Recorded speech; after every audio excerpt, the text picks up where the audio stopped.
Tässä olemme matkalla syysretkelle Äkäslompoloon ja pitkä ajomatka vaatii levähdystauon ja olemme nyt Vuennonkoskella.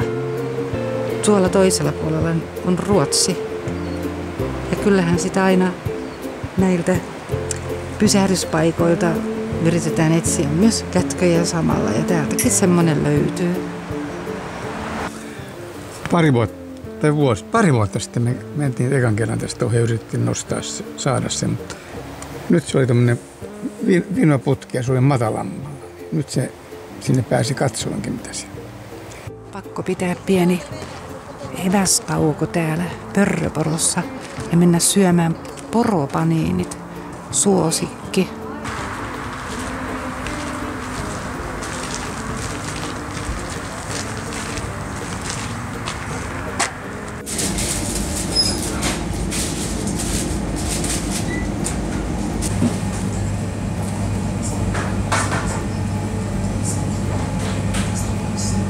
Mihinkä minä istun? Tässä.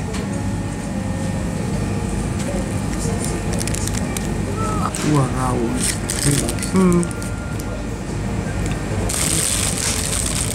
Vihdoinkin. Pitkästä aikaa poropan. Herkkua. No nyt me ollaan saavuttu perille. Paikka on Ylläksen ykköskaravaan. Tuntureiden juurelle tultiin tänne Äkäslompolojärven rannalle. Ihana syysretki alkamassa. Me ollaan nyt tultu tänne Äkäslompoloon ja kello on 4:30. Päätettiin lähteä pienelle iltakävelylle. Karavaanialue on tämän Mailan putiikin takana. Me ollaan Äkäsjoen sillan päällä. Eikö se olekin Äkäsjoen silta?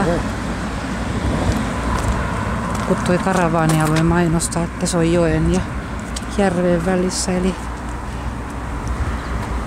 toi karavaanialue, Ylläksen ykköskaravaanin, on sitten tuolla, että täältä on tosi lyhyt matka lähteä asioille tonne keskustaan. Lähestymme tätä keskustaa ja tuossa on toi tunnettu pizzapaikka Eväskori. Sieltä kuuluu semmoisia ääniä, että siellä on alkanut karaoke.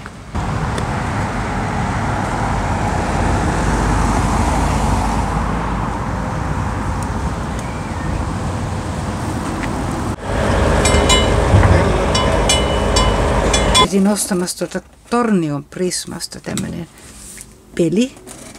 Tää peli oli meille ihan uusi. Me päästiin pelaamaan sitä noin viikko sitten siihen tuttavien kanssa. Ja tää oli ihan hauska peli.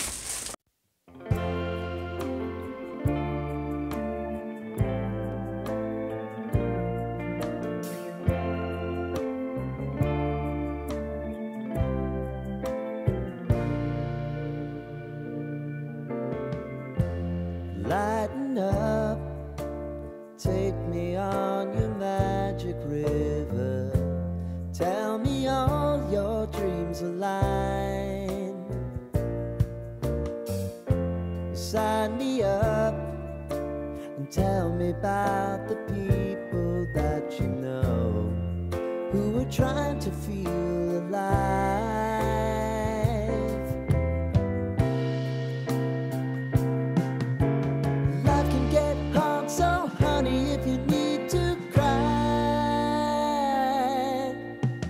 Come share my pillow and rain, rain, go away.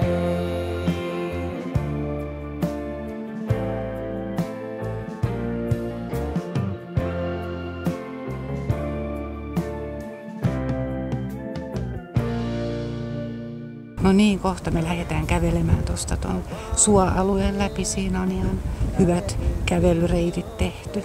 Täällä on niin ihana tää tämmönen suon kasvillisuuden tuoksu. Tästä pitäisi oikeasti. Siitä se meni ennen tämä polku, mutta Tää kiertää tuolla. nyt tästä on ihan niin kuin hyvä hiekkatie tehty.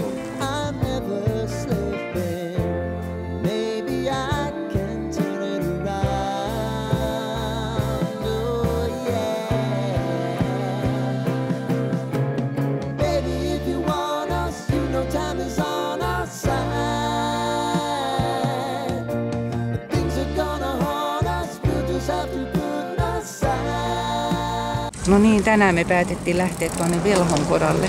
Sinne on tästä 4,3 kilsaa. Tässä me ollaan matkalla Velhonkotaan ja täällä on niin valtavasti rakennettu kaikenlaisia mökkejä ympäriinsä, että mä oikeastaan niin odottaisin, että tulisi semmoinen vähän niin kuin luonnonmukaisempi polunpätkä. Lähestymme nyt tätä Velhonkotaa täällä. Täältähän löytyy sitten myös yksi geokätkö. Vähän niin kuin jonkun takapihan kautta tultaisiin. Paljonko on tullut kilsoja? 5,4 tänne tuolta karavaanialueelta. 7,700. Tuoko menee höyrylasit. Oli tämä Velhonkota aukikin tuo kahvila, mutta meillä oli nyt omat eväät mukana, niin niitä me tässä sitten nautiskelemme.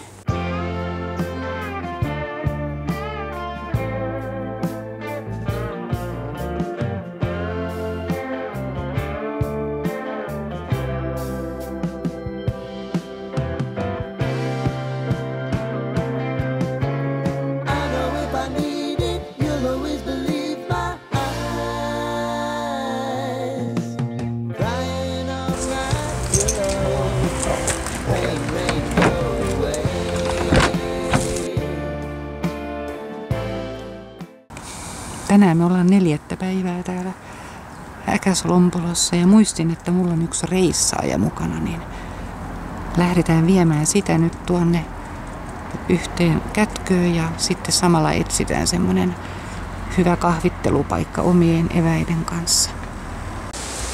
Tästä pääsee Äkäslompolon lintutornille tänne järven rannalle ja täältä me lähdetään nyt etsimään itsellemme semmoinen sopiva kahvittelukohta.